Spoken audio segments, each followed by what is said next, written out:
Hello everyone, स्वागत है आप सभी का हमारे YouTube channel study with diamond में। तो आइए फ्रेंड्स, जैसा कि हम लोग क्लास 10th के साइंस और सोशल साइंस के टॉप 10 इंपॉर्टेंट क्वेश्चन डेली देखते हैं। आज हम उसी सीरीज़ को लेकर फिर आगे आए हैं आपके लिए। तो इसमें अभी हम जानेंगे क्लास 10th के सोशल साइंस के टॉप 10 इंपॉर्टेंट क्वेश्चन, तो जो आपके आगामी बोर्ड एग्जाम के लिए काफ़ी इंपॉर्टेंट है। तो आइए फ्रेंड्स, हम शुरुआत करते हैं। मेरा पहला क्वेश्चन है, भारत में औरतों के लिए आरक्षण की व्यवस्था है कहाँ है? आपको बताना है औरतों के लिए आरक्षण की व्यवस्था कहाँ है। लोकसभा में, विधानसभा में, विधानमंडल में, पंचायती राज व्यवस्था में, पंचायती राज संस्था में, कहाँ पे है आपको बताना है इसका करेक्ट आंसर। तो जैसा कि आपको पता होगा, 14 जनवरी नहीं, भारत में जो स्थानीय निकाय होते हैं, जिसे ग्राम पंचायत चुनाव कहते हैं, जिसे ग्राम पंचायत में महिलाओं के लिए आरक्षण दिया गया है। तो उसी में जो है पंचायती राज व्यवस्था में औरतों के लिए, लेडीज़ के लिए आरक्षण की व्यवस्था है। इसमें महिलाएं भी चुनाव लड़ सकती है। ठीक है, महिलाएं भी चुनाव लड़ सकती है। कुछ सीटों पर इसके लिए आरक्षण भी किया जाता है, जिसे हम रिजर्वेशन या फिर आरक्षण बोलते हैं। पंचायती राज संस्था में स्त्री के लिए जो आरक्षण है, यह 33% है। ठीक है, आप याद रखेंगे, 33% स्थान आरक्षित कर दिया जाता है, जिससे कि मतलब कि 1/3%। ठीक है, अगर 3 सीट है तो उसमें एक सीट महिला का होगा। अब अब हर एक राजनीतिक दल के लिए आवश्यक है कि वह 1/3 स्थान, यानी 1/3, 1/3 स्थान जो है स्त्रियों के लिए सुरक्षित रख सके। तो यह सरकार के द्वारा यह आरक्षण दिया गया है महिलाओं को। कहाँ पे? पंचायती राज संस्था में। ठीक है, चलिए अगले क्वेश्चन की ओर चलते हैं। अगला क्वेश्चन है, बिहार में पंचायती राज अधिनियम महिलाओं के लिए आरक्षण की व्यवस्था करती है, कितनी परसेंट करती है? जैसे कि अभी हमने आपको बताया, सेम क्वेश्चन है, तो इसका करेक्ट आंसर 33% हो जाएगा। 33% आरक्षण जो है वह महिलाओं के लिए दिया गया है। तो आप ये बताइए कि यह 33% कब दिया गया था, मतलब ये कि कैवें संविधान संशोधन द्वारा यह आरक्षण दिया गया महिलाओं को?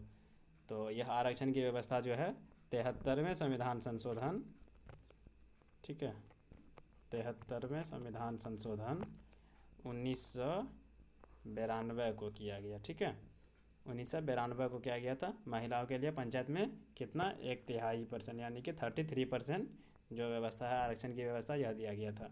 चलिए अगले क्वेश्चन की ओर चलते हैं। क्वेश्चन नंबर 3, दादा भाई नौरोजी ने सर्वप्रथम राष्ट्रीय आय का अनुमान लगाया था। तो दादा भाई नौरोजी ने सर्वप्रथम राष्ट्रीय आय का अनुमान कब लगाया था?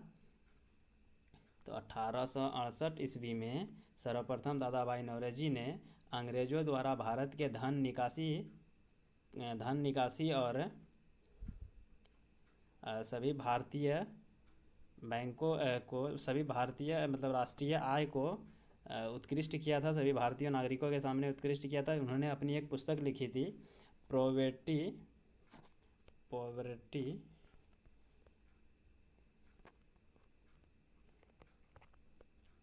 Poverty and un British rule in India. ठीक है, इसी बुक में इन्होंने इसके बारे में, राष्ट्रीय आय के बारे में अनुमान लगाया था। बात करें दादा भाई नौरोजी की, तो इसका जन्म हुआ था आपको 4 सितंबर, ठीक है, 1825 में। ठीक है, 1892 में हुए ब्रिटेन के आम चुनाव में लिबरल पार्टी के टिकट से यह फिन्सबरी सेंट्रल में जीतकर भारतीय मूल के पहले ब्रिटेन संसद बने थे यह। ठीक है, आप यह भी याद रखेंगे। चलिए अगले क्वेश्चन की ओर चलते हैं। क्वेश्चन नंबर 4 है, एटीएम के द्वारा पैसे निकाले जा सकते हैं। एटीएम के द्वारा पैसे निकाले जा सकते हैं, कब निकाले जा सकते हैं? 12 घंटे, 24 घंटे, 6 घंटे, 9 घंटे। तो आपको पता है एटीएम के द्वारा आप कभी भी पैसे निकाल सकते हैं, 24 घंटे आप पैसे निकाल सकते हैं एटीएम के द्वारा। बहुत ही आसान क्वेश्चन है। चलिए अगले क्वेश्चन की ओर चलते हैं। क्वेश्चन नंबर 5, भारत की वित्तीय राजधानी यानी फाइनेंस कैपिटल किस शहर को कहा गया है? मुंबई, दिल्ली, पटना, बेंगलुरु। तो आपको इसका करेक्ट आंसर बताइएगा। इसको फाइनेंस कैपिटल किसको कहा गया है? इसका करेक्ट आंसर मुंबई हो जाएगा। ठीक है, मुंबई में फाइनेंशियल कैपिटल इसलिए कहा गया है क्योंकि भारत में वित्तीय संस्थाओं के कार्यालय, जैसे कि आरबीआई, भारतीय reserve bank, state bank, SBI bank, Bombay stock exchange तथा टाटा समूह और रिलायंस आदि जो भी हैं, तो गोदरेज वगैरह के कंपनी जो बड़े बड़े इंडस्ट्री या फिर बड़े बड़े बैंक जो हैं वह उसका कार्यालय, उसका ऑफिस जो हेडक्वार्टर है वह मुंबई में ही स्थित है, जिसके वजह से इसे फाइनेंस कैपिटल कहा जाता है। ठीक है, इसका correct answer option A Mumbai हो जाएगा। चलिए अगले क्वेश्चन की ओर चलते हैं। क्वेश्चन नंबर 6, लोकतंत्र सभी नागरिकों को देता है, क्या देता है? लोकतंत्र सभी नागरिकों को क्या देता है? असमान अवसर देता है, क्षणिक अवसर, समान अवसर, तीनों। इसका करेक्ट आंसर हो जाएगा लोकतंत्र सभी नागरिकों को समान अवसर देता है। ठीक है, चलिए अगले क्वेश्चन की ओर चलते हैं। क्वेश्चन नंबर 7, नए विश्व सर्वेक्षण के आधार पर भारतवर्ष में मतदाताओं की संख्या कितनी है? नए सर्वेक्षण के आधार पर कितनी है? तो 2011 के अकॉर्डिंग, ठीक है, 90 करोड़ जनसंख्या मतदाताओं का संख्या है भारत में। ठीक है, चलिए अगले क्वेश्चन की ओर चलते हैं। क्वेश्चन नंबर 8 है, लोकतंत्र की सफलता निर्भर करती है, लोकतंत्र सफल है या असफल है, इसका यह निर्भर किस पर करती है? नागरिकों की उदासीनता पर होगा, यहाँ पास नहीं होगा, पर, नागरिकों के गैरकानूनी कार्रवाई पर, नागरिकों के विवेकपूर्ण सहभागिता पर, नागरिकों के द्वारा अपनी जाति के हितों की रक्षा पर। क्या करेक्ट आंसर सी हो जाएगा, नागरिकों के विवेकपूर्ण सहभागिता पर लोकतंत्र की सफलता निर्भर करती है।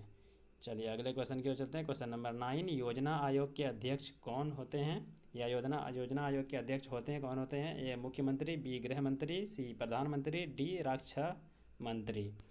तो आप इसका करेक्ट आंसर बताएंगे कि कौन होते हैं योजना आयोग के अध्यक्ष। सबसे पहले तो आपको बता दें कि यह योजना आयोग का गठन जो है, योजना आयोग का गठन 1950 में हुआ था, लेकिन 2014 में, ठीक है, 2014 में बीजेपी गवर्नमेंट आने के बाद, मोदी जी की गवर्नमेंट आने के बाद इसका नाम बदलकर नीति आयोग कर दिया गया था। ठीक है, यही योजना आयोग का नाम बदल के नीति आयोग कर दिया गया था। कब? 1 जनवरी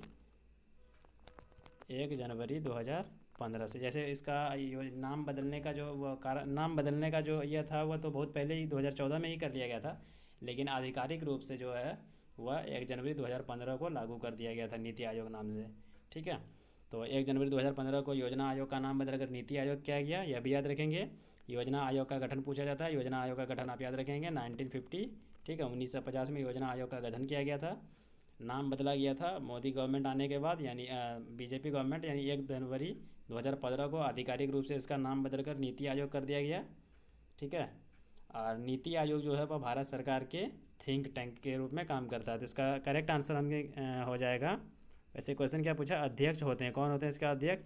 तो योजना आयोग के अध्यक्ष प्रधानमंत्री होते हैं, आप याद रखेंगे। ठीक है, चलिए अगले क्वेश्चन की ओर चलते हैं। 10वां क्वेश्चन और अंतिम क्वेश्चन की ओर। भारतीय संदर्भ में प्राथमिक शिक्षा के क्षेत्र में, ठीक है, प्राथमिक शिक्षा क्षेत्र का योगदान आज़ादी के बाद क्या हुआ? बढ़ा है, घटा है, या स्थिर रहा है, या इनमें से कुछ नहीं हुआ?